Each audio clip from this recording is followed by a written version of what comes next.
കേരളത്തിലെ ഏറ്റവും മികച്ച ഇഗ്നോ കോച്ചിംഗ് പ്ലാറ്റ്ഫോമായ ലേൺവൈസ് അവതരിപ്പിക്കുന്ന IGNOU focus 5.0. Learnwise academic research ടീമിന്റെ നേതൃത്വത്തിൽ IGNOU previous year question paper ultimate analysis 5.0യിലൂടെ ഇഗ്നോ ഡിഗ്രി PG പ്രോഗ്രാമുകളുടെ previous year question paper machine learning algorithms ഉപയോഗപ്പെടുത്തി വളരെ കോംപ്രിഹെൻസീവായ രീതിയിൽ അനലൈസ് ചെയ്ത് നിങ്ങളുടെ മുന്നിലേക്ക് എത്തിക്കുന്നു. ഇഗ്നോ ഫോക്കസിന്റെ ഭാഗമായിട്ടുള്ള മുൻകാല ചോദ്യ പേപ്പറുകളുടെ ഡീറ്റെയിൽഡ് അനാലിസിസും പ്രിഡിക്റ്റീവ് ക്വസ്റ്റ്യൻ പേപ്പേഴ്സിന്റെ മോഡൽ ആൻസേഴ്സും അടങ്ങിയ PDF ഫയലുകൾ ലേൺവൈസിന്റെ ആപ്പിൽ അതാത് കോഴ്സുകളിൽ ലഭ്യമാണ്. ലേൺവൈസിന്റെ പ്രോഗ്രാമുകളെ കുറിച്ച് കൂടുതൽ അറിയാൻ വീഡിയോയുടെ ഡിസ്ക്രിപ്ഷൻ ബോക്സ് സന്ദർശിക്കുക. അവിടെ കാണുന്ന നമ്പറിൽ വാട്സ്ആപ്പ് വഴിയോ കോൾ വഴിയോ എത്രയും പെട്ടെന്ന് ബന്ധപ്പെടുക. 75 92 93 96 16 എന്നതാണ് നമ്പർ. അപ്പോൾ വരുന്ന ഇഗ്നോ എക്സാംസിന് എല്ലാ ലേണേഴ്സിനും എല്ലാവിധ ആശംസകളും നേരുന്നു. All the best. നമ്മൾ ഇന്നിവിടെ നോക്കാൻ പോകുന്നത് ഇഗ്നോന്റെ മുൻകാല ചോദ്യ പേപ്പർ അൾട്ടിമേറ്റ് അനാലിസിസ് മാർക്കറ്റിംഗിന്റെയാണ്. MCOMന്റെ MCO 06 എന്ന് പറയുന്ന മാർക്കറ്റിംഗ് മാനേജ്മെന്റിന്റെ പൂർവ്വകാല ക്വസ്റ്റ്യൻസ് ആണ് നമ്മൾ ഇന്നിവിടെ അനലൈസ് ചെയ്യാനായിട്ട് പോകുന്നത്. അപ്പോൾ ഈ ഒരു ക്വസ്റ്റ്യൻസ് നമ്മൾ പ്രിപ്പയർ ചെയ്തിരിക്കുന്നത് കഴിഞ്ഞ കാല ക്വസ്റ്റ്യൻസ് എല്ലാം തന്നെ ചെക്ക് ചെയ്തിട്ടാണ്. കഴിഞ്ഞ പരീക്ഷകളിൽ യൂണിവേഴ്സിറ്റിയുടെ എക്സാംസിൽ ചോദിച്ച ക്വസ്റ്റ്യൻസും അതിന്റെ ബേസിസിലാണ് നമ്മൾ ഈ ഒരു PYQ പ്രിപ്പയർ ചെയ്തിരിക്കുന്നത്. ഇതിനകത്ത് നമ്മൾ ഉൾക്കൊള്ളിച്ചിട്ടുള്ള കാര്യങ്ങൾ, അപ്പം ഇതിൽ മെയിനായിട്ട് നമ്മൾ പ്രിപ്പയർ ചെയ്ത് എന്തിനു വേണ്ടിയിട്ടാണ് നമ്മളുടെ ഡിസംബറിൽ വരാൻ പോകുന്ന ടേം ആൻഡ് എക്സാമിനേഷന് വേണ്ടിയിട്ടാണ് നമ്മളിത് പ്രിപ്പയർ ചെയ്തിരിക്കുന്നത്. ഇതിൽ നമ്മൾ ഉൾക്കൊള്ളിച്ചിട്ടുള്ളത് സിലബസ് മാപ്പിംഗിൽ നമ്മൾ ബ്ലോക്ക് വൈസ്, യൂണിറ്റ് വൈസ് എല്ലാ കാര്യങ്ങളും കവർ ചെയ്ത് പോകുന്നുണ്ട്. ഓരോ യൂണിറ്റിലെ പരീക്ഷയ്ക്ക് ചോദിച്ചതും ചോദിച്ചിട്ടില്ലാത്തതുമായിട്ടുള്ള പ്രധാനപ്പെട്ട ടോപ്പിക്കുകളും ചോദിച്ചിട്ടുള്ള ടോപ്പിക്കുകളും നമ്മളിവിടെ അനലൈസ് ചെയ്ത് പോകുന്നുണ്ട്. പിന്നെ എക്സാം പാറ്റേൺ, ഓരോ സമയത്തും എക്സാം പാറ്റേണിൽ ചേഞ്ചസ് വരാറുണ്ട്. ചില സമയങ്ങളിൽ എസ്സേ ടൈപ്പ് ക്വസ്റ്റ്യൻസ് മാത്രമായിട്ടും ചില സമയങ്ങളിൽ ഷോർട്ട് നോട്ട്സ് ചോദിക്കാറുണ്ട്. ചിലതിൽ ഫുള്ളി ഡിസ്ക്രിപ്റ്റീവ് ആയിട്ടും ചിലതിൽ കമ്പാരിസൺ ബേസ്ഡ് ക്വസ്റ്റ്യൻസ് ഒക്കെ നമുക്ക് ചോദിക്കാറുണ്ട്. അതൊക്കെ നമ്മളിവിടെ അനലൈസ് ചെയ്യുന്നുണ്ട്. പിന്നെ റിക്കറിംഗ് ക്വസ്റ്റ്യൻസ്, കൂടുതലായിട്ടും റിപ്പീറ്റ് ചെയ്ത് വന്നിട്ടുള്ള ക്വസ്റ്റ്യൻ ഏതാണെന്നും സിമിലർ പാറ്റേണിൽ വരാൻ സാധ്യതയുള്ള ക്വസ്റ്റ്യൻസ് ഏതാണെന്നും അനലൈസ് ചെയ്യുന്നുണ്ട്. ടോപ്പിക് പ്രോബബിലിറ്റി, നമ്മൾ ചാൻസസ്, ഓരോ ടോപ്പിക്കും എന്തുമാത്രം സാധ്യതയുണ്ട്, ഡിസംബറിലെ എക്സാമിൽ വരാൻ സാധ്യതയുള്ള പോർഷൻസും എത്ര ശതമാനമാണ് അത് വരാൻ സാധ്യതയുള്ളതെന്ന് നമ്മൾ അനലൈസ് ചെയ്യുന്നുണ്ട്. പിന്നെ മോക്ക് പ്രിഡിക്റ്റീവ് പേപ്പർ, നമുക്കറിയാം ലേൺവൈസിന്റെ എല്ലാ PYQന്റെ അവസാനത്തെ 2-3 സ്ലൈഡിൽ നമ്മൾ പറയുന്നത് പ്രീവിയസ് ഇയർ ക്വസ്റ്റ്യൻ പേപ്പേഴ്സ് വെച്ചിട്ട് നമ്മൾ പ്രിപ്പയർ ചെയ്യുന്ന പ്രിഡിക്റ്റീവ് ക്വസ്റ്റ്യൻ പേപ്പറാണ്. ഇപ്പോൾ ഡിസംബർ 2025 വരാൻ സാധ്യതയുള്ള ക്വസ്റ്റ്യൻസ് ആണ് അവിടെ ഉണ്ടാവുക.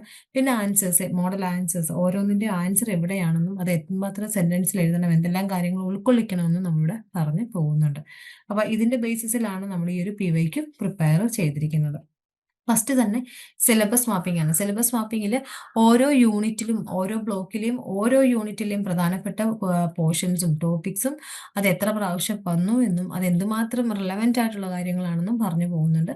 ഫസ്റ്റ് തന്നെ ബ്ലോക്ക് വണ്ണിലെ nature and scope of marketing, അതിലെ യൂണിറ്റ് 1 ഇൻട്രൊഡക്ഷൻ ടു മാർക്കറ്റിംഗ് എന്ന് പറയുന്നത്, ആ ഇൻട്രൊഡക്ഷൻ ടു മാർക്കറ്റിംഗിലെ marketing concept, philosophies and selling versus marketing 13 തവണ ചോദിച്ചിട്ടുണ്ട്. വളരെ ഇമ്പോർട്ടൻ്റ് ആയിട്ടുള്ള കാര്യമാണിത്. Block 1 nature and scope of മാർക്കറ്റിംഗിൽ unit 2 marketing environment, micro and macro marketing environment, environmental forces and regulation 4 പ്രാവശ്യം ചോദിച്ചിട്ടുണ്ട്. മീഡിയം ലെവൽ പ്രധാനപ്പെട്ടതാണ്. Block 1 nature and scope of മാർക്കറ്റിംഗിൽ unit 3 marketing information and research, marketing information system and marketing research process എന്ന് പറയുന്ന topic 4 പ്രാവശ്യം ചോദിച്ചിട്ടുണ്ട്. അതേപോലെ തന്നെ block 2 understanding customers and selecting target market, unit 4 buyers behaviour എന്ന് പറയുന്ന നമ്മുടെ യൂണിറ്റിൽ customer and buying behaviour factor and decision process 8 തവണ ചോദിച്ചിട്ടുണ്ട്. അടുത്തത് block 2 understanding customer and selecting target market എന്ന് പറയുന്ന ബ്ലോക്കിൽ unit 5 marketers and market segmentation എന്ന് പറയുന്ന യൂണിറ്റിൽ market concept, type and base of market segmentation എന്ന് പറയുന്ന ടോപ്പിക്ക് 4 പ്രാവശ്യം ചോദിച്ചിട്ടുണ്ട്. Block 2 understanding customer and selecting target market എന്ന് പറയുന്ന ബ്ലോക്കിൽ unit 6 market target and positioning, market targeting, target evaluation and product positioning 5 പ്രാവശ്യം ചോദിച്ചിട്ടുണ്ട്. ബ്ലോക്ക് 3 പ്രോഡക്റ്റ് ഡിസിഷൻ എന്ന് പറയുന്ന unit 7 product concept and classification എന്ന് പറയുന്ന യൂണിറ്റിൽ പ്രോഡക്റ്റ് കോൺസെപ്റ്റ് എന്താണ്, ക്ലാസിഫിക്കേഷൻ എന്താണ്, ആൻഡ് പ്രോഡക്റ്റ് മിക്സ് ഡിസിഷൻ 4 പ്രാവശ്യം ചോദിച്ചിട്ടുണ്ട്. ബ്ലോക്ക് 3 പ്രോഡക്റ്റ് ഡിസിഷൻ എന്ന് പറയുന്ന block 3 unit 8 product development and product life cycle. അതിൽ നമുക്ക് ടോപ്പിക്ക് ചോദിച്ചിട്ടുള്ളത് new product development, test market and product life cycle 5 പ്രാവശ്യം ചോദിച്ചിട്ടുണ്ട്. ദെൻ ബ്ലോക്ക് 3 തന്നെ പ്രോഡക്റ്റ് ഡിസിഷൻ ആണ്. അതിൽ 9th യൂണിറ്റിൽ ബ്രാൻഡിങ്, പാക്കേജിംഗ് ആൻഡ് സെർവിങ് എന്ന് പറയുന്ന യൂണിറ്റിൽ നിന്ന് ബ്രാൻഡിങ് ഡിസിഷൻ എന്താണ്, പാക്കേജിംഗ് എന്താണ്, labelling and product support service എന്താണെന്നും 4 പ്രാവശ്യം ചോദിച്ചിട്ടുണ്ട്. പിന്നെ ബ്ലോക്ക് 4 പ്രൈസിംഗ് ഡിസിഷൻ എന്ന് പറയുന്ന ബ്ലോക്കിൽ unit 10 objective and method of pricing, അതിൽ role of pricing, pricing objective and pricing method എന്ന് പറഞ്ഞ ടോപ്പിക്ക് 5 പ്രാവശ്യം ചോദിച്ചിട്ടുണ്ട്. ബ്ലോക്ക് 4 പ്രൈസിംഗ് ഡിസിഷൻ എന്ന് പറയുന്ന ബ്ലോക്ക് 4 യൂണിറ്റ് ലെവലിൽ pricing adjustment strategies, discount allowance, geographical pricing and product mix pricing എന്ന് പറയുന്ന ടോപ്പിക്ക് 8 തവണ ചോദിച്ചിട്ടുണ്ട്. ദെൻ ബ്ലോക്ക് 4 പ്രൈസിംഗ് ഡിസിഷൻ എന്ന് പറയുന്ന ബ്ലോക്ക് 4 യൂണിറ്റ് 12 റെഗുലേഷൻ ഓഫ് പ്രൈസിംഗിൽ legal control of pricing under MRTP customer എന്ന് പറയുന്ന 4 പ്രാവശ്യം ചോദിച്ചിട്ടുണ്ട്. അതേപോലെ തന്നെ ബ്ലോക്ക് 5 ഡിസ്ട്രിബ്യൂഷൻ ഡിസിഷൻ എന്ന് പറയുന്ന ബ്ലോക്ക് 5 യൂണിറ്റ് 30 ഡിസ്ട്രിബ്യൂഷൻ ചാനൽസ് എന്ന് പറയുന്ന യൂണിറ്റിൽ നിന്ന് ഡിസ്ട്രിബ്യൂഷൻ ചാനൽസ് എന്താണെന്നും functions, design and channel conflict 6 തവണ ചോദിച്ചിട്ടുണ്ട്. ബ്ലോക്ക് 5 ഡിസ്ട്രിബ്യൂഷൻ ഡിസിഷനിൽ യൂണിറ്റ് 14 മാർക്കറ്റിംഗ് ഇന്റർമീഡിയറ്ററീസ് എന്ന് പറയുന്ന യൂണിറ്റിൽ നിന്ന് മാർക്കറ്റിംഗ് ഇന്റർമീഡിയറ്റേഴ്സ് എന്താണെന്നും wholesale, retail and their functions 3 പ്രാവശ്യം ചോദിച്ചിട്ടുണ്ട്. അടുത്തത് ബ്ലോക്ക് 5 ഡിസ്ട്രിബ്യൂഷൻ ഡിസിഷൻ എന്ന് പറയുന്ന ബ്ലോക്കിൽ നിന്നും യൂണിറ്റ് 15 മാർക്കറ്റിംഗ് ലോജിസ്റ്റിക്സ് എന്ന് പറയുന്ന marketing logistics, task, total system and total cost approach 3 പ്രാവശ്യം ചോദിച്ചിട്ടുണ്ട്.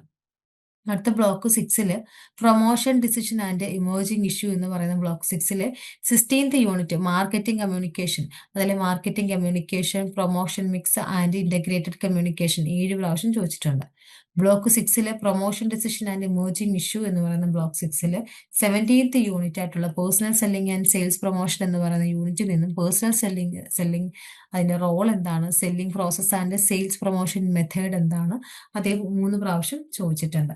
അടുത്തത് block 6 promotion decision and emerging issue എന്ന് പറയുന്ന ബ്ലോക്ക് 6 നിന്നും യൂണിറ്റ് 18 അഡ്വർടൈസിംഗ് ആൻഡ് പബ്ലിസിറ്റി എന്ന് പറയുന്ന യൂണിറ്റിൽ നിന്നും advertising objectives, method, decision and publicity എന്ന് പറയുന്നത് 4 പ്രാവശ്യം ചോദിച്ചിട്ടുണ്ട്. അടുത്തത് ബ്ലോക്ക് 6 ആണ്. Block 6 promotion decision and emerging issue എന്ന് പറയുന്ന ബ്ലോക്കിൽ നിന്നും 9th യൂണിറ്റിൽ നിന്ന് ഇമേർജിംഗ് ഇഷ്യൂസ് ഇൻ മാർക്കറ്റിംഗ് ചോദിച്ചിട്ടുണ്ട്. Relationship marketing, service, internet, green, social and rural market എന്ന് പറയുന്നത് 6 പ്രാവശ്യം ചോദിച്ചിട്ടുണ്ട്. അപ്പൊ ഈ ഒരു ചാർട്ട് ബേസ് ബാർ ചാർട്ട് നോക്കിക്കഴിഞ്ഞാൽ ബ്ലോക്ക് 6ഉം അതേപോലെ ബ്ലോക്ക് 1ഉം ആണ് ഏറ്റവും പ്രധാനപ്പെട്ടത്. പിന്നെ ബ്ലോക്ക് 4, 2, പിന്നെ 3, 5. ഹീറ്റ് മാപ്പിലും അങ്ങനെ തന്നെയാണ് ഏറ്റവും കൂടുതൽ വന്നിട്ടുള്ളത്. ഒരു യെല്ലോ ഷെയ്ഡിൽ വരുന്നത് ബ്ലോക്ക് 1 തന്നെയാണ്. ബ്ലോക്ക് 1ഉം അതേപോലെ തന്നെ ബ്ലോക്ക് 1 യൂണിറ്റ് 1, യൂണിറ്റ് 4, 11 ഇതൊക്കെയാണ് ഏറ്റവും പ്രധാനപ്പെട്ട യൂണിറ്റ്സ് ആയിട്ട് നമുക്കിവിടെ കാണാൻ സാധിക്കുന്നത്. അടുത്തത് ഏറ്റവും ഇമ്പോർട്ടൻ്റ് ആയിട്ടുള്ള ഒരു കുറച്ച് ഏറ്റവും ടോപ്പ് ഏറ്റവും വരാൻ സാധ്യതയുള്ള ഒരു 5 ടോപ്പിക്ക് പറയുവാണെങ്കിൽ മാർക്കറ്റിംഗ് കോൺസെപ്റ്റ് ആൻഡ് ഫിലോസഫീസ്, അത് യൂണിറ്റ് 1ഉം അതേപോലെ തന്നെ 3 പ്രാവശ്യമാണ് 13 പ്രാവശ്യം അത് പരീക്ഷയ്ക്ക് ചോദിച്ചിട്ടുണ്ട്. Buying behaviour and buying decision process unit 4ൽ നിന്നും 8 തവണയോളം അത് റിപ്പീറ്റ് ചെയ്ത് വന്നിട്ടുണ്ട്. അടുത്തത് പ്രൈസ് അഡ്ജസ്റ്റ്മെന്റ് സ്ട്രാറ്റജീസ് യൂണിറ്റ് 11ൽ നിന്നും 8 പ്രാവശ്യം റിപ്പീറ്റ് ചെയ്തിട്ടുണ്ട്. അടുത്തത് അപ്ലൈഡ് അല്ലെങ്കിൽ സ്ട്രാറ്റജി ക്ലസ്റ്ററിൽ വരുന്ന ഒരു ക്വസ്റ്റ്യൻസ് പറയുവാണെങ്കിൽ marketing communication and promotion mix unit 16th നിന്ന് വന്നതാണ്. 7 തവണ ചോദിച്ചിട്ടുണ്ട്. അതിൽ integrated role like advertising, promotional selling and sales promotion അങ്ങനെയുള്ള കാര്യങ്ങളൊക്കെയാണ് നമ്മൾ ഉൾക്കൊള്ളിക്കേണ്ടത്. അടുത്തത് marketing environment and emerging issue എന്ന് പറയുന്ന ടോപ്പിക്കിൽ അത് യൂണിറ്റ് 2ൽ നിന്നാണ്. യൂണിറ്റ് 2ലും അതുപോലെ തന്നെ യൂണിറ്റ് 19th അത് പഠിക്കാനുണ്ട്. 6 തവണ വന്നിട്ടുണ്ട്. അതിൽ ക്വസ്റ്റ്യൻസ് എൻവിറോൺമെന്റുമായിട്ട് അല്ലെങ്കിൽ നമ്മുടെ ചുറ്റുപാടുമായിട്ട് ലിങ്ക് ചെയ്തിട്ട് എഴുതാനായിട്ട് ശ്രമിക്കുക. അതേപോലെ തന്നെ മാർക്കറ്റിംഗ് റെഗുലേഷൻസും സർവീസും റിലേഷൻഷിപ്പും കാര്യങ്ങളൊക്കെ പറയുന്നുണ്ടെങ്കിൽ അതെല്ലാം മെൻഷൻ ചെയ്യുക. പിന്നെ റീസെന്റ് ആയിട്ടുള്ള എക്സാമ്പിൾസും ആഡ് ചെയ്യാനായിട്ട് മറക്കരുത്. അടുത്ത ഡിസ്ട്രിബ്യൂഷൻ ചാനൽ ആൻഡ് ലോജിസ്റ്റിക്സ് എന്ന് പറയുന്നത് അത് യൂണിറ്റ് 13ലും 15ലും പഠിക്കാനുണ്ട്. നമുക്ക് ഒരു 6ഉം 3ഉം തവണയായിട്ട് അത് വന്നിട്ടുണ്ട്. ഫ്രീക്വൻ്റ് ആയിട്ട് ഇപ്പോൾ ചോദിച്ചു വരുന്നതിൽ നമുക്ക് ടെസ്റ്റഡ് ചാനൽ, കമ്മ്യൂണിക്കേഷൻ ചാനലും കാര്യങ്ങളൊക്കെ എന്തെങ്കിലും കോൺഫ്ലിക്റ്റ് കാര്യങ്ങളൊക്കെ ഫീൽ ചെയ്യുന്നുണ്ടെങ്കിൽ അതൊക്കെ നോട്ട് ചെയ്ത് എക്സാമ്പിൾ വെച്ചിട്ട് എഴുതാവുന്നതാണ്. അടുത്തൊരു കോംപ്രഹെൻസീവ് എക്സാം പാറ്റേൺ അനലൈസ് ചെയ്യുമ്പോൾ ലോങ് എസ്സേ ടൈപ്പ് മാർക്ക് 20 മാർക്കിന് നമുക്കൊരു 350 തൊട്ട് 450 വേർഡ്സ് വരുന്ന രീതിയിൽ എസ്സേ ടൈപ്പായിട്ട് എഴുതാം. പാരഗ്രാഫ് സ്പ്ലിറ്റ് ചെയ്തിട്ടൊക്കെ എഴുതേണ്ട ആവശ്യമുണ്ട്. അതേപോലെ 2 പാർട്ടി എസ്സേ 10 വെച്ചിട്ട് ഒരു ക്വസ്റ്റ്യൻ തന്നെ 10 വെച്ചിട്ട് വരാറുണ്ട്. അത് കൂടുതലായിട്ട് മാർക്കറ്റിങ്ങിൽ ചോദിച്ചു വരുന്നത് ഒരു 120 ടു 220 വേർഡ്സ് വരുന്ന രീതിയിൽ എഴുതാനായിട്ട് ശ്രമിക്കുക. ഷോർട്ട് നോട്ട്സും ഇതേപോലെ തന്നെ 20 മാർക്കിന് ഈച്ച് ക്യാരിങ് 5 മാർക്ക്, ഒരെണ്ണത്തിന് 5 മാർക്ക് വെച്ചിട്ട് നമുക്ക് 20 മാർക്കിന്റെ ക്വസ്റ്റ്യൻസും ചോദിക്കാറുണ്ട്. അങ്ങനെ ഒരു 4 ക്വസ്റ്റ്യൻ 6 തന്നിട്ട് ഏതെങ്കിലും 4 എഴുതാൻ ചോദിക്കും. ഒരു 80 ടു 120 വേർഡ്സ് വരെയാണ് അത് എഴുതേണ്ടത്. പോയിന്റ്സ് ഒക്കെ ബുള്ളറ്റിംഗ് ഇട്ടൊക്കെ തന്നെ വൃത്തിയായിട്ട് നീറ്റായിട്ട് എഴുതുക. കമ്പാരിസൺ ക്വസ്റ്റ്യൻസും വരാറുണ്ട്. 20 മാർക്കിന്റെ 2 4 അല്ലെങ്കിൽ 20 മാർക്കിന്റെ 1 കമ്പാരിറ്റീവ് ക്വസ്റ്റ്യൻസിനകത്ത് വരാറുണ്ട്. രണ്ടും തമ്മിലുള്ള ഡിഫറൻസ് എഴുതുന്ന കേട്ടോ. അപ്പോൾ ഒരു 5 മാർക്കിനാണെങ്കിൽ ഒരു 60 തൊട്ട് 100 വേർഡ്സ് വരുന്ന രീതിയിൽ ടേബിളൊക്കെ വരച്ചെഴുതിയാൽ നല്ല മാർക്ക് കിട്ടും. അടുത്തത് ക്വസ്റ്റ്യൻ ഫോർമാറ്റ് ആൻഡ് ഡിസ്ക്രിപ്ഷൻ ആണ്. അതിൽ നമുക്ക് ലോങ് എസ്സേ 20 മാർക്കിന്റെ ലോങ് ഡിസ്ക്രിപ്റ്റീവ് എസ്സേസ് വരുവാണെങ്കിൽ ഒരു 350 തൊട്ട് 450 വേർഡ് വരുന്ന രീതിയിൽ പാരഗ്രാഫ് സ്പ്ലിറ്റ് ചെയ്ത് ഇൻട്രൊഡക്ഷനും ഒബ്ജക്റ്റീവും കോണ്ടന്റിന്റെ എക്സ്പ്ലനേഷനും കൺക്ലൂഷനും വെച്ചിട്ട് വേണം നമ്മളത് എഴുതി വെക്കാനായിട്ട്. 2 പാർട്ടി എസ്സേ 10 വെച്ച് വരുവാണെങ്കിൽ പോലും ഏകദേശം 180 180 ടു 220 വേർഡ്സ് വരുന്ന രീതിയിൽ ഈ പറഞ്ഞ എസ്സേയുടെ തന്നെ ഒരു മിനിയേച്ചറായിട്ട് എഴുതേണ്ടതാണ്. ഷോർട്ട് സെറ്റ് അല്ലെങ്കിൽ ഷോർട്ട് നോട്ട്സ് ഒക്കെ വരുവാണെങ്കിൽ അതൊരു 5 മാർക്കിനൊക്കെ ആണെങ്കിൽ പോയിന്റ്സ് ഒരു ഡെഫിനിഷനും കൊടുത്തിട്ട് പോയിന്റ്സ് എഴുതാം. ഒരു സെന്റൻസിലൊക്കെ എഴുതി പോയാലും മതി. അതൊരു 80 തൊട്ട് 120 വേർഡ്സ് വരെ മതി നമുക്ക് ഷോർട്ട് നോട്ട്സിൽ. അതൊരു 5 മാർക്കിന്റെ നോട്ട്സ്. പിന്നെ നമുക്ക് കമ്പാരിസൺ അല്ലെങ്കിൽ ഡിസ്റ്റിങ്വിഷ് രണ്ട് കോൺസെപ്റ്റ് തമ്മിലുള്ള ഡിഫറൻസ് ഒക്കെ ചോദിക്കുന്നുണ്ടെങ്കിൽ അത് ടേബിളൊക്കെ വരച്ച് എഴുതുക. തുടക്കം ഒരു ഇൻട്രൊഡക്ഷൻ കൊടുക്കുക, ടേബിൾ വരച്ച് എഴുതുക, എന്നിട്ട് അതിനെ ഒന്ന് എക്സ്പ്ലെയിൻ ചെയ്യുക, പിന്നെ അതിനെ കൺക്ലൂഡ് ചെയ്യുക. പിന്നെ മാർക്ക് ഡിസ്ട്രിബ്യൂഷൻ ആണ് നമ്മൾ നോക്കുന്നത്. ബ്ലോക്ക് 1ൽ നിന്നും നേച്ചർ ആൻഡ് സ്കോപ്പ് എൻവിറോൺമെന്റ് അല്ലെങ്കിൽ IMS എന്ന് പറഞ്ഞ റിസർച്ച്, അതൊക്കെയാണ് നമുക്ക് കൂടുതലായിട്ട് ഫോക്കസ് ചെയ്യേണ്ടത്. അവിടെ നിന്ന് ഒരു 22%, 122% മാർക്ക് നമുക്ക് എക്സ്പെക്ട് ചെയ്യാവുന്നതാണ് ബ്ലോക്ക് 1ൽ നിന്നും.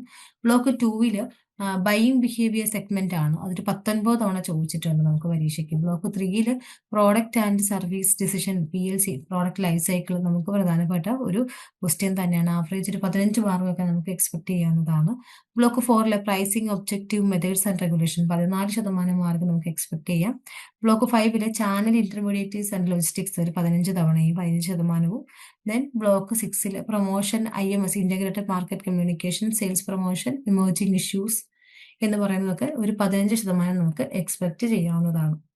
ഈ ഒരു വെയിറ്റേജ്, ഇത് ഒരു വിഷ്വൽ ട്രെൻഡ് നോക്കിക്കഴിഞ്ഞാൽ ലോങ് എസ്സേസ് ഒന്ന് ഡിമ്മായിട്ട് എഗെയിൻ അതൊരു 20 മാർക്കിനൊക്കെ നമുക്ക് ചോദിച്ചു വരുന്ന ഒരു ഏറ്റവും കൂടുതൽ 80% 85% ക്വസ്റ്റ്യൻസും ലോങ് എസ്സേസ് ആയിരിക്കും. അതേപോലെ തന്നെ പിന്നെ സാധ്യതയുള്ളത് 2 പാർട്ടി കോൺസെപ്റ്റ് ആണ്. പിന്നെ ഷോർട്ട് നോട്ട്സ്, ഡിസ്റ്റിങ്വിഷൻ, കമ്പാരിസൺ ഒക്കെ ഒരേ ലെവലിൽ തന്നെ പോകുന്നതാണ്. അത്ര കണ്ട് പ്രധാനപ്പെട്ടതെന്ന് പറയാൻ പറ്റുന്നില്ല. അതേപോലെ തന്നെ ഷോർട്ട് നോട്ട്സും ഏറ്റവും കൂടുതൽ എസ്സേ ടൈപ്പ് ക്വസ്റ്റ്യൻസ് ആണ് വരാൻ സാധ്യതയുള്ളത്. പാറ്റേൺ അനലൈസ് ചെയ്യുമ്പോൾ ഈ കഴിഞ്ഞ ജൂൺ 2022 തൊട്ടുള്ള പാറ്റേൺ ഒക്കെ നോക്കുവാണെങ്കിൽ നമുക്ക് കൂടുതലായിട്ടും എസ്സേ ടൈപ്പ് ക്വസ്റ്റ്യൻസ് ആണ് വരുന്നത്. 2 പാർട്ടി എന്ന് വെച്ചാൽ എയും ബിയും, ഫസ്റ്റ് ഒരു ക്വസ്റ്റ്യൻ എന്നിട്ട് അതിനെ എയും ബിയും ആയിട്ട് ഡിവൈഡ് ചെയ്ത ക്വസ്റ്റ്യൻസും വരാൻ സാധ്യതയുണ്ട്. ജൂൺ 2024 ഡിസംബറിലും ഒക്കെ നമുക്കത് ചോദിച്ചിട്ടുണ്ട്, ചെറിയ ശതമാനത്തിൽ ചോദിച്ചിട്ടുണ്ട്. അതും വരാൻ സാധ്യതയുണ്ട്. ഷോർട്ട് നോട്ട്സ് നമുക്ക് പൊതുവെ അങ്ങനെ അധികമായിട്ട് വന്ന് കാണുന്നില്ല. പക്ഷേ ഇപ്പം നമുക്കത് ഈ കഴിഞ്ഞ ജൂണിൽ 2023 തൊട്ട് നമ്മളത് കാണുന്നുണ്ട് കുറച്ചൊക്കെ. അപ്പോൾ അതിങ്ങനെ ചോദിച്ചാൽ നമുക്ക് ആ ഒരു രീതിയിൽ ക്വസ്റ്റ്യൻസ് എക്സ്പെക്ട് ചെയ്യുക. എസ്സേ ടൈപ്പും സ്പ്ലിറ്റ് ചെയ്ത് എയും ബിയും വെച്ചും കമ്പാരിസൺ ക്വസ്റ്റ്യൻസും ഒക്കെ എക്സ്പെക്ട് ചെയ്ത പരീക്ഷയ്ക്ക് പഠിച്ചു പോകാനായിട്ട് ശ്രമിക്കും. വീട്ടിലിരുന്ന് ഡിഗ്രി PG പഠിക്കാം. ഇന്ത്യയിലെ ഏറ്റവും മികച്ച ഇഗ്നോ സപ്പോർട്ട് പ്ലാറ്റ്ഫോമായ ലെൻവൈസിന്റെ സഹായത്തോടെ രാജ്യത്തെ ഏറ്റവും മികച്ച ഡിസ്റ്റൻസ് എഡ്യൂക്കേഷൻ യൂണിവേഴ്സിറ്റിയായ ഇഗ്നോയിൽ നിന്നും ഡിഗ്രി അല്ലെങ്കിൽ PG നേടാം. കൂടുതൽ വിവരങ്ങൾക്കായി എത്രയും പെട്ടെന്ന് സ്ക്രീനിൽ കാണുന്ന നമ്പറിൽ വാട്സ്ആപ്പ് വഴിയോ കോൾ വഴിയോ ബന്ധപ്പെടുക. പിന്നെ റിപ്പീറ്റഡ് ക്വസ്റ്റ്യൻസ് അനലൈസ് ചെയ്യുമ്പോൾ 10 പ്രധാനപ്പെട്ട ക്വസ്റ്റ്യൻസ് മാർക്കറ്റിംഗിന്റെ നോക്കുവാണെങ്കിൽ explain the concept of marketing communication and discuss the main features in an organisation. Block 6ൽ നിന്നാണ് യൂണിറ്റ് 16ൽ, ബ്ലോക്ക് 6ലെ യൂണിറ്റ് 16ലാണ് 5 പ്രാവശ്യം ചോദിച്ചിട്ടുണ്ട്. Discuss the role and design of channel of distribution in moving goods from the producer to customer. അത് block 5ലെ 13th യൂണിറ്റിൽ നിന്നും 4 പ്രാവശ്യം ചോദിച്ചിട്ടുണ്ട്. അടുത്തത് describe the stage of customer buying decision process with suitable illustration. Block 2-ൽ നിന്നും unit 4-ൽ നിന്നുമാണ് ചോദിച്ചിട്ടുള്ളത്. 4 പ്രാവശ്യം ചോദിച്ചിട്ടുണ്ട്. What is market segmentation? Explain the major basis of market segmentation. Segmenting customer market with example. അത് യൂണിറ്റ് 2 ബ്ലോക്ക് 2-ൽ നിന്നും യൂണിറ്റ് 5-ൽ 4 പ്രാവശ്യം ചോദിച്ചിട്ടുണ്ട്. അടുത്തത് explain the total system and total cost approach to market logistics and their implications for customer service. Block 5-ൽ നിന്നും 15th യൂണിറ്റിൽ നിന്ന് 3 പ്രാവശ്യം ചോദിച്ചിട്ടുണ്ട്. Analyse the main factor that influence buying behaviour with example. ഒരു കസ്റ്റമറിന്റെ ബൈയിങ് ബിഹേവിയറിനെ എഫക്ട് ചെയ്യുന്ന കാര്യങ്ങൾ block 2-ലെയാണ്. Unit 14th നിന്ന് 3 പ്രാവശ്യം ചോദിച്ചിട്ടുണ്ട്. അടുത്ത define market research and outline the steps involved in typical market research process. Market research normal പോലെ തന്നെ, പക്ഷെ കൂടുതലായിട്ട് നമ്മൾ സർവേയും കസ്റ്റമേഴ്സുമായിട്ട് ഒബ്സർവ് ചെയ്യുകയും അവരെ ഡയറക്റ്റ് ചോദിച്ചൊക്കെ ആയിരിക്കും എടുക്കുന്നത്. അപ്പം അങ്ങനെയുള്ള മാർക്കറ്റ് റിസർച്ച് എന്താണെന്നും അതിൻ്റെ മെത്തേഡ്സും. പിന്നെ ബ്ലോക്ക് 1-ലെ യൂണിറ്റ് 3-ൽ നിന്നാണ് ഈ ഒരു ക്വസ്റ്റ്യൻ ചോദിച്ചിട്ടുള്ളത്. 3 തവണ ചോദിച്ചിട്ടുണ്ട്. Trace the evolution of marketing management philosophies and explain the marketing management process. Block 1-ലെ യൂണിറ്റ് 1-ൽ നിന്നാണ് ഈ ഒരു ക്വസ്റ്റ്യൻ ചോദിച്ചിട്ടുള്ളത്. Explain the concept of product life cycle and suggest appropriate marketing strategies for the different PLC stages. അപ്പോൾ ഏതെങ്കിലും ഒരു product വെച്ചിട്ട് നോക്കിയായോ അല്ലെങ്കിൽ അതേപോലെ ഏതെങ്കിലും ഒരു നമുക്ക് വന്ന് കത്തി നിന്നിട്ട് തീരെ പെർഫോം ചെയ്യാതെ പോയ അല്ലെങ്കിൽ ലോസിലൊക്കെ പോയ ഏതെങ്കിലും ഒരെണ്ണം എടുത്ത് ചെയ്യുന്നതായിരിക്കും ഫാർ ബെറ്റർ. അത് ബ്ലോക്ക് 3-ൽ നിന്നും യൂണിറ്റ് 8-ൽ നിന്നാണ്. Discuss the various geographical pricing strategy and their suitability for different market situation. Block 4-ലെ യൂണിറ്റ് 11-ൽ നിന്നാണ് ഇത് ചോദിച്ചിട്ടുള്ളത്. 2 തവണ ചോദിച്ചിട്ടുണ്ട്. അടുത്തത് ഫ്രീക്വൻസി ടേബിൾ ആണ്. ഫ്രീക്വൻസി ടേബിളിൽ നമ്മൾ ഓരോ ക്വസ്റ്റ്യൻസും അത് ഏത് ബ്ലോക്കിൽ ഏത് യൂണിറ്റിൽ എത്ര പ്രാവശ്യം വന്നു, എന്തുമാത്രം മാർക്കിനാണ് അത് ചോദിച്ചതെന്നാണ്. First market communication and its functions. Block 6-ല് ബ്ലോക്ക് 6-ല് യൂണിറ്റ് 16-ൽ 5 പ്രാവശ്യം ചോദിച്ചു, 20 മാർക്കിന്. Role of design of distribution channel. Block 5-ല് യൂണിറ്റ് 13-ൽ 4 പ്രാവശ്യം ചോദിച്ചു, 20 മാർക്കിന്. കസ്റ്റമർ ബൈയിങ് പ്രോസസ് എന്ന് പറയുന്ന ടോപ്പിക്ക് ബ്ലോക്ക് 2-ല് യൂണിറ്റ് 4-ൽ 4 പ്രാവശ്യം ചോദിച്ചു, 20 മാർക്കിന്. മാർക്കറ്റ് സെഗ്മെന്റേഷൻ ബേസിസ് ആൻഡ് എക്സാമ്പിൾസും ബ്ലോക്ക് 2-ല് യൂണിറ്റ് 5-ൽ 4 പ്രാവശ്യം ചോദിച്ചു, 20%. Marketing logistics total system and total cost approach. Block 5-ല് യൂണിറ്റ് 15-ൽ 3 പ്രാവശ്യം പരീക്ഷയ്ക്ക് ചോദിച്ചിട്ടുണ്ട്, 20 മാർക്കിനായിട്ട്. Determined of buying behaviour. Block 2-ല് യൂണിറ്റ് 14-ൽ നിന്നാണ് 3 പ്രാവശ്യം ചോദിച്ചിട്ടുണ്ട്, 20 മാർക്കിനായിട്ട്. Marketing research process and steps. Block 1-ല് യൂണിറ്റ് 3-ൽ നിന്നാണ് 3 പ്രാവശ്യം ചോദിച്ചിട്ടുണ്ട്, 20 മാർക്കിനായിട്ട്. Marketing philosophies and management process. Block 1-ലെ യൂണിറ്റ് 1-ല് 2 പ്രാവശ്യം ചോദിച്ചിട്ടുണ്ട്, 20 മാർക്കിനായിട്ട്. അടുത്തത് product life cycle and extension strategies. Block 3-ലെ യൂണിറ്റ് 8-ൽ നിന്നാണ് 2 പ്രാവശ്യം ചോദിച്ചിട്ടുണ്ട്, 20 മാർക്കിന്. Geographical pricing strategies. ബ്ലോക്ക് 4-ലെ യൂണിറ്റ് 11-ൽ നിന്നാണ് 2 പ്രാവശ്യം ചോദിച്ചിട്ടുണ്ട്, 20 മാർക്കിനായിട്ട്. ഇത്രയാണ് നമ്മൾ നിർബന്ധമായിട്ടും പഠിക്കേണ്ടത്, അല്ലെങ്കിൽ ഇതുവരെ പരീക്ഷയ്ക്ക് ചോദിച്ചിട്ടുള്ളത് 2 അതിൽ കൂടുതലോ പ്രാവശ്യം ചോദിച്ചിട്ടുള്ള ക്വസ്റ്റ്യൻസ് മാത്രമാണ് നമ്മൾ ഈ ഒരു ടേബിളിൽ ഉൾക്കൊള്ളിച്ചിട്ടുള്ളത്. അടുത്തതാണ് സ്ട്രാറ്റജി. നമുക്കിത് എങ്ങനെ എഴുതിയെടുക്കാം എന്നുള്ളതാണ്. അപ്പോൾ ക്വസ്റ്റ്യൻസ് കൈ കിട്ടി കഴിയുമ്പോൾ നല്ല രീതിയിൽ അതൊന്ന് വായിച്ചു നോക്കുക. വായിച്ചിട്ട് ഓരോ 5 മിനിറ്റ്സും അതിന്റെ പ്രധാനപ്പെട്ട കാര്യങ്ങൾ എന്താണെന്ന് നോട്ട് ചെയ്ത് പോവുക. എന്നിട്ട് ഒരു 1-2 പ്രാവശ്യം അത് വായിച്ച് ക്ലിയർ ചെയ്ത് കറക്റ്റായിട്ട് കോൺസെപ്റ്റ് അല്ലെങ്കിൽ കറക്റ്റായിട്ട് ക്വസ്റ്റ്യൻ മനസ്സിലാക്കുക. എന്നിട്ട് വേണം നമ്മളത് കറക്റ്റ് ഒരു ആൻസർ എന്ന രീതിയിലേക്ക് അത് മാറ്റാനായിട്ട്. അടുത്തത് ഈ തന്നിട്ടുള്ളത് ഒരു പൈ ചാർട്ടാണ്. ഇതിനകത്തില് ക്വസ്റ്റ്യൻസ് ആണ്. ഇതുവരെ പരീക്ഷയ്ക്ക് ചോദിച്ച ക്വസ്റ്റ്യൻസ് ആണ്. ഡിസംബർ 2021 തൊട്ട് ജൂൺ 2025 വരെ ചോദിച്ചിട്ടുള്ള ക്വസ്റ്റ്യൻസ് ആണ് നമ്മളിവിടെ ചെക്ക് ചെയ്യുന്നത്. അതിൽ എല്ലാ ക്വസ്റ്റ്യൻസും തൊട്ട് മുമ്പ് പറഞ്ഞിരിക്കുന്ന ക്വസ്റ്റ്യൻസ് ഒക്കെ ഒരു നിശ്ചിത അളവിൽ നമുക്ക് ചോദിച്ചിട്ടുണ്ട്. അതെല്ലാം നമുക്ക് നോക്കാവുന്നതാണ്. അടുത്തത് പ്രോബബിലിറ്റി ആണ്. വരാൻ സാധ്യതയുള്ള ക്വസ്റ്റ്യൻസ് ആണ് നമ്മൾ നോക്കുന്നത്. ഈ പ്രോബബിലിറ്റി എങ്ങനെ നോക്കുന്നതെന്ന് വെച്ചാൽ number of paper in which topic appear. ഏത് പരീക്ഷയ്ക്കല്ല എത്ര തവണ ഇത് ചോദിച്ചു, എത്ര പ്രാവശ്യം അത് അനലൈസ് ചെയ്തു ഇൻറ്റു 100 ആണ്. അപ്പൊ ഇതിന്റെ ബേസിസിൽ ഈ തരുന്ന ഓരോ ബ്ലോക്കിലെയും ബ്ലോക്ക് വൈസും ഏത് യൂണിറ്റിൽ നിന്നാണ് ഏത് ടോപ്പിക്കാണെന്നുള്ളത് എത്ര ശതമാനം വരാൻ സാധ്യതയുണ്ടെന്നാണ് നമ്മളിവിടെ പറയുന്നത്. ബ്ലോക്ക് 1-ലെ നേച്ചർ ആൻഡ് സ്കോപ്പ് എന്ന് പറയുന്ന ബ്ലോക്ക് 1-ലെ യൂണിറ്റ് 2 മാർക്കറ്റിംഗ് എൻവറോൺമെന്റ് എന്ന് പറയുന്ന കാര്യം. മാർക്കറ്റിംഗ് എൻവറോൺമെന്റ് അതിൽ മൈക്രോ റെഗുലേഷൻ റിലവൻസും ഒക്കെ 87% വരാൻ സാധ്യതയുള്ള ടോപ്പിക്കാണ്. അതേപോലെ തന്നെ ബ്ലോക്ക് 5-ലെ ഡിസ്ട്രിബ്യൂഷൻ ബ്ലോക്ക് 5 ഡിസ്ട്രിബ്യൂഷൻ ഡിസിഷൻ എന്ന് പറയുന്ന ബ്ലോക്ക് 5 ഡിസ്ട്രിബ്യൂഷൻ ചാനൽ എന്ന് പറയുന്ന യൂണിറ്റിൽ നിന്നും channel design, choice function, conflict 87% വരാൻ സാധ്യതയുണ്ട്.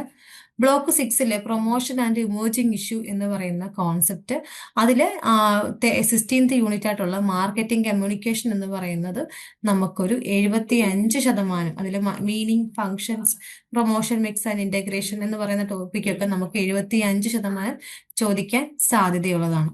അടുത്തത് ബ്ലോക്ക് 1 നേച്ചർ ആൻഡ് സ്കോപ്പ് എന്ന് പറയുന്ന block 1 unit 1 introduction to marketing എന്ന് പറയുന്ന കോൺസെപ്റ്റ്, മാർക്കറ്റിംഗ് വൈസസ് സെല്ലിംഗ് എന്താണ്, ഫിലോസഫീസ്, മാർക്കറ്റിംഗ് മാനേജ്മെന്റ് പ്രോസസ് എന്താണെന്ന് ഒരു 50% വരാൻ സാധ്യതയുണ്ട്. ബ്ലോക്ക് 1 നേച്ചർ ആൻഡ് സ്കോപ്പ് എന്ന് പറയുന്ന ബ്ലോക്കിലെ യൂണിറ്റ് 3 ആണ് മാർക്കറ്റിംഗ് ഇൻഫർമേഷൻ സിസ്റ്റം എന്ന് പറയുന്നത്. Marketing research process and components of marketing information system ഒരു 50% വരാൻ സാധ്യതയുണ്ട്. അടുത്തത് block 2 buying behaviour and decision process എന്ന് പറയുന്നതാണ്. അത് നമുക്ക് customer buying decision process, stages and type of buying situation എന്നുള്ളത് ഒരു 50% വരാൻ സാധ്യതയുള്ളതാണ്. Block 2 customer and target market എന്ന് പറയുന്ന ബ്ലോക്ക് 2 യൂണിറ്റ് 5 മാർക്കറ്റ് സെഗ്മെന്റേഷൻ എന്താണെന്നും മാർക്കറ്റ് സെഗ്മെന്റേഷന്റെ മീനിങ്, അതിന്റെ ബേസ്, അത് ഇമ്പോർട്ടൻസ് ഒക്കെ എന്താണെന്ന് ഒരു 50% വരാൻ സാധ്യതയുള്ളതാണ്. ബ്ലോക്ക് 2 കസ്റ്റമർ ടാർഗറ്റ് മാർക്കറ്റ് ആണ്. അതിൽ നിന്നും മാർക്കറ്റ് ടാർഗറ്റിംഗ് പൊസിഷനിങ് എന്ന് പറയുന്ന യൂണിറ്റ് 6 നിന്നും target market evaluation, targeting strategy, എങ്ങനെ കസ്റ്റമേഴ്സിനെ, നമുക്ക് വേണ്ട കസ്റ്റമേഴ്സിനെ എങ്ങനെ ടാർഗറ്റ് ചെയ്യുന്നു, അതിന്റെ പൊസിഷൻ ബേസിസ് എന്താണെന്നൊക്കെ ഒരു 50% വരാൻ സാധ്യതയുണ്ട്. ബ്ലോക്ക് 3 പ്രോഡക്റ്റ് ഡിസിഷൻ എന്താണെന്നത് യൂണിറ്റ് 8 ന്യൂ പ്രോഡക്റ്റ് ഡെവലപ്മെന്റ് എന്ന് പറയുന്നതിൽ നിന്ന് നമുക്ക് ചോദിക്കുന്നതാണ്. അതിലെ NPD എന്താണ്, ന്യൂ പ്രോഡക്റ്റ് ഡെവലപ്മെന്റ് പ്രോസസ് എന്താണെന്നും അതിന്റെ ടെസ്റ്റിംഗ് മാർക്കറ്റ് എങ്ങനെയാണ് ടെസ്റ്റ് ചെയ്യുന്നത്, റീസൺ ഫോർ ഓരോ പ്രോഡക്റ്റും ഫെയിലർ ആവാനുള്ള കാരണം എന്താണെന്നും ഒരു 62% വരാൻ സാധ്യതയുള്ള ഒരു ടോപ്പിക്കാണ്. അടുത്തത് ബ്ലോക്ക് 4 പ്രൈസിംഗ് ഡിസിഷൻ എന്ന് പറയുന്ന ടോപ്പിക്ക്, അതിൽ unit 10 pricing objectives and methods എന്താണ്, പ്രൈസിംഗ് ഒബ്ജക്റ്റീവ്സ് അതിന്റെ ഫാക്ടർ ഒക്കെ എന്താണെന്നുള്ളത് 62% ചോദിക്കാൻ സാധ്യതയുണ്ട്. ബ്ലോക്ക് 4 പ്രൈസിംഗ് ഡിസിഷൻ എന്ന് പറഞ്ഞ യൂണിറ്റ് 11 ഡിസ്കൗണ്ടിങ് ആൻഡ് അഡ്ജസ്റ്റ്മെന്റ് എന്ന് പറയുന്ന ടോപ്പിക്ക്, അതിലെ ഡിസ്കൗണ്ടിങ് എന്താണ്, അലവൻസ് എന്താണ്, അതേപോലെ ജനറൽ പ്രൈസ് അഡ്ജസ്റ്റ്മെന്റ് എന്താണെന്ന് 50%, 50% ചാൻസ് ഉണ്ട് വരാനായിട്ട്. അടുത്തത് ബ്ലോക്ക് 5 ഡിസ്ട്രിബ്യൂഷൻ ഡിസിഷൻ എന്ന് പറയുന്നത് യൂണിറ്റ് 14th നിന്നാണ്.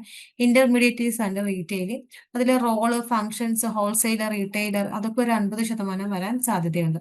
Block 6 promotion and emerging trends എന്ന് പറയുന്ന ബ്ലോക്ക് 6 നിന്നും യൂണിറ്റ് 18 അഡ്വർടൈസിംഗ് പബ്ലിസിറ്റി എന്ന് പറയുന്ന യൂണിറ്റിൽ നിന്നും അതിന്റെ അഡ്വർടൈസ്മെന്റ്സിന്റെ ഒബ്ജക്റ്റീവ് എന്താണ്, മീഡിയ ചോസിങ്, അഡ്വർടൈസിംഗ് വേഴ്സസ് പബ്ലിസിറ്റി എന്താണെന്നൊരു 50% വരാൻ സാധ്യതയുണ്ട്. അടുത്ത ജസ്റ്റിഫിക്കേഷൻ ആണ്. അപ്പൊ ഇതില് ഓരോ ടോപ്പിക്കും നമുക്ക് എത്ര ക്വസ്റ്റ്യൻസ് എടുത്ത് എത്ര തവണ വന്നു എന്നാണ് നമ്മൾ നോക്കുന്നത്. അതിലൊരു 8 ക്വസ്റ്റ്യൻസിൽ ഒരു 7 തവണ നമുക്ക് വന്നിട്ടുള്ള എസ്എ ടൈപ്പ് ക്വസ്റ്റ്യൻസിൽ വരുന്നതാണ് macro environment regulation and environmental impact on marketing policy എന്ന് പറയുന്നത്. അതേപോലെ തന്നെ 8 ക്വസ്റ്റ്യൻ എടുത്ത 7 തവണ വന്നിട്ടുള്ള ഒരു ക്വസ്റ്റ്യൻ ആണ് ഡിസ്ട്രിബ്യൂഷൻ ചാനൽ എന്ന് പറയുന്നത്. അതേപോലെ marketing communication, integrated marketing communication എന്താണെന്നൊരു 8 ക്വസ്റ്റ്യൻ എടുത്ത 6 തവണ വന്നിട്ടുണ്ട്. പിന്നെ കോർ മാർക്കറ്റിംഗ് വൈസസ് സെല്ലിംഗ് എന്താണെന്ന് ഒരു 4 ക്വസ്റ്റ്യൻ പേപ്പറിൽ, 6 എണ്ണത്തിൽ ഒരു 4 ക്വസ്റ്റ്യൻ പേപ്പറിൽ നമ്മൾ കണ്ടിട്ടുള്ളതാണ്. അതുപോലെ മാർക്കറ്റിംഗ് റിസർച്ചിന്റെ സ്റ്റെപ്സ് എന്താണെന്നുള്ളത് നമുക്ക് 4 പ്രാവശ്യമൊക്കെ ചോദിച്ചിട്ടുണ്ട്. ഡിറ്റർമിനന്റ് ഓഫ് ബൈയിങ് ബിഹേവിയർ വളരെ പ്രധാനപ്പെട്ടതാണ്. ഒരു 6 ക്വസ്റ്റ്യൻസ് എടുത്താൽ 8 ക്വസ്റ്റ്യൻസ് ഒക്കെ എടുത്താൽ 5 ക്വസ്റ്റ്യനിലും ഇതുണ്ട്. പിന്നെ കസ്റ്റമർ ബൈയിങ് ഡിസിഷൻ, അതിന്റെ പ്രോസസ് എന്താണെന്നൊക്കെ ഒരു 4 ക്വസ്റ്റ്യൻ പേപ്പറിൽ നമ്മളിത് കണ്ടിന്യൂസ് ആയിട്ട് കണ്ടിട്ടുണ്ട്. പിന്നെ സെഗ്മെന്റേഷൻ ബേസ്ഡ് ഇമ്പോർട്ടൻസ്, അതൊരു 4 ഫാസ്റ്റ് മൂവിങ് കൺസ്യൂമർ ഗുഡ്സിനെ ബേസ് ചെയ്തിട്ടൊക്കെ നമുക്ക് ചോദിക്കുന്നതാണ്. അടുത്തത് target procedure and positioning aspects, അതും നമുക്ക് ഈ പറഞ്ഞ പോലെ തന്നെ പരീക്ഷയ്ക്ക് ചോദിച്ചു വന്നിട്ടുള്ള 4 തവണയൊക്കെ നമ്മൾ കണ്ടതാണ്.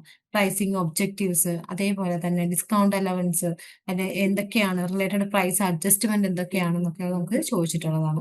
പിന്നെ ഹോൾസെയിൽ റീറ്റെയിലർ റോള്, അതിലെങ്ങനെയാണ് ഡിഫറൻസ് വരുന്നത്, എങ്ങനെയാണ് മാർക്കറ്റിംഗിന്റെ പ്രോസസ്സ് നടക്കുന്നത് എന്നുള്ളത് നമുക്ക് ചോദിച്ചിട്ടുണ്ട്. പിന്നെ അഡ്വർടൈസിങ് എന്താണ്, അഡ്വർടൈസിങ് വളരെ പ്രധാനപ്പെട്ടതാണല്ലോ. അഡ്വർടൈസിങ് എങ്ങനെയാണ്, അത് എങ്ങനെ ഫിക്സ് ചെയ്യുന്നു, ഏത് മീഡിയ ആണ്, അതിന്റെ സെലക്ഷൻ എങ്ങനെയാണ് എന്നുള്ളതല്ല. അതുപോലെ അഡ്വർടൈസ്മെന്റും പബ്ലിസിറ്റി ഇഷ്യൂസും തമ്മിലുള്ള വ്യത്യാസം എന്താണെന്ന് നമുക്ക് ചോദിക്കാറുണ്ട്.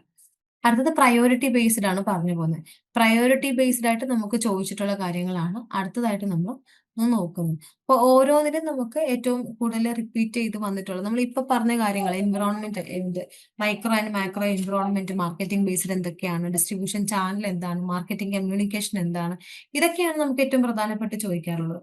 രണ്ടാമത്തെ കാര്യങ്ങൾ പറയുന്നത് buying behaviour, segmentation, targeting, new product development, pricing, intermediaries, advertisements, ഇതൊക്കെയാണ് നമുക്ക് സെക്കൻഡ് പ്രയോറിറ്റി ലെവലിൽ നമുക്ക് ചോദിക്കുന്നത്. ഒരു തേർഡ് ലെവലിലേക്ക് വരുവാണെങ്കിൽ service marketing, marketing as A service എന്ന് പറഞ്ഞിട്ടൊരു ക്വസ്റ്റ്യൻ നമുക്ക് ചോദിക്കാറുണ്ടായിരുന്നു.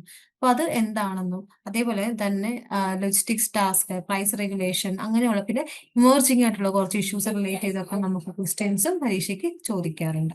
അടുത്തത് പ്രിഡിക്റ്റീവ് ക്വസ്റ്റ്യൻ ആണ്. പ്രിഡിക്റ്റീവ് ക്വസ്റ്റ്യനിൽ നമുക്കിവിടെ പറയുന്നത് 20 മാർക്കിന്റെ 5 ക്വസ്റ്റ്യൻ എഴുതാനാണ് പറഞ്ഞിരിക്കുന്നത്.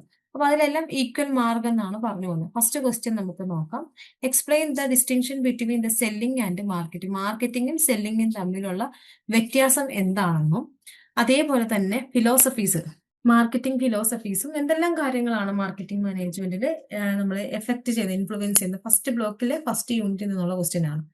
രണ്ടാമത്തെ ഡിഫൈൻ ദ മാർക്കറ്റ് എൻവിറോൺമെന്റ്. നമ്മൾ പറഞ്ഞു മൈക്രോയും മാക്രോയും എൻവിറോൺമെന്റ് ഉണ്ട്, അതിനെ ബേസ് ചെയ്തുള്ള ക്വസ്റ്റ്യൻസ് ആണ്. അപ്പൊ അതിലൊക്കെ നമുക്ക് ഒത്തിരിയും എക്സാമ്പിൾസ് ഒക്കെ ആഡ് ചെയ്ത് എഴുതാനായിട്ട് സാധിക്കും. ബ്ലോക്ക് 1 യൂണിറ്റ് 2 നിന്നാണ്. അടുത്ത നമ്മുടെ ക്വസ്റ്റ്യൻ ഉണ്ട്, പാർട്ട് 2 തിരിച്ചിട്ടുള്ള ക്വസ്റ്റ്യൻ, 10 മാർക്ക് വെച്ചിട്ടുള്ളത്. Describe the components of marketing information system and explain how each component support managerial decision making. രണ്ടാമത്തത് outline the steps in the typical market research process of studying customer satisfaction in a service organization. നാലാമത്തെ question, discuss the major psychological and social factor that influence customer behaviour. പല കാര്യങ്ങളുണ്ടല്ലോ, നമുക്കതൊക്കെ ഇപ്പോഴത്തെ പരസ്യങ്ങളും അതേപോലെ തന്നെ ട്രെൻഡും കണ്ടിട്ടാണല്ലോ ഇപ്പൊ നമ്മൾ കൂടുതലായിട്ടും ഒരാൾ ഇൻസ്റ്റയിൽ ഒരു സ്റ്റാറ്റസ് ഇട്ട് കഴിഞ്ഞാൽ അത് കണ്ട് അതേ രീതിയിൽ ചെയ്യാന്നുള്ളതും ആ പ്രോഡക്റ്റ് വാങ്ങിക്കുക എന്നുള്ളതുമാണല്ലോ. അപ്പൊ അതേപോലെ എന്തെല്ലാം കാര്യങ്ങളാണ് അതൊക്കെ ഒരു എക്സാമ്പിൾ ആയിട്ട് വെച്ചിട്ട് ഏതെങ്കിലും ഒരു പർട്ടിക്കുലർ പ്രോഡക്റ്റ് വെച്ചിട്ട് നമുക്കിപ്പോൾ ഇടയ്ക്ക് ഒരു ടോയ് ഉണ്ട്, നിങ്ങൾക്ക് അത് മനസ്സിലാവും, വളരെ ജസ്റ്റ് പേര് പറയുന്നില്ല, വളരെ അഗ്രസീവ് ആയിട്ടുള്ള ഫേസ് ഉള്ള ഒരു ടോയ്. അതിപ്പം പ്രായ വ്യത്യാസമൊന്നുമില്ല, പല കളേഴ്സിൽ പലരും അത് എന്താണ് കയ്യിൽ കീപ്പ് ചെയ്യാനും കളക്ട് ചെയ്യാനും ഒക്കെ ശ്രമിക്കുന്നുണ്ട്. അപ്പൊ അങ്ങനെയുള്ള കാര്യങ്ങൾ. പിന്നെ explain the stages in the customer buying decision process with the help of suitable example. കസ്റ്റമേഴ്സിന്റെ ബൈയിങ് ഡിസിഷൻ ഏതൊക്കെ കാരണങ്ങളാണ്, ചിലപ്പോൾ ക്വാളിറ്റി ആയിരിക്കാം, ചിലപ്പോൾ ക്വാണ്ടിറ്റി ആയിരിക്കാം, അതിൽ പല കാര്യങ്ങൾ ഇൻഫ്ലുവൻസ് ചെയ്യും. നമ്മുടെ സാലറി അല്ലെങ്കിൽ നമ്മുടെ പ്രസ്റ്റീജ് അല്ലെങ്കിൽ നമ്മൾ ചെയ്യുന്ന വർക്ക്, ഇതൊക്കെ സ്വാധീനിക്കാറുണ്ട്. അതൊക്കെ എക്സാമ്പിൾ വെച്ച് എഴുതുക. അടുത്തത് അഞ്ചാമത്തെ question, define the market segmentation and state the requirement of an effective segmentation scheme in customer market.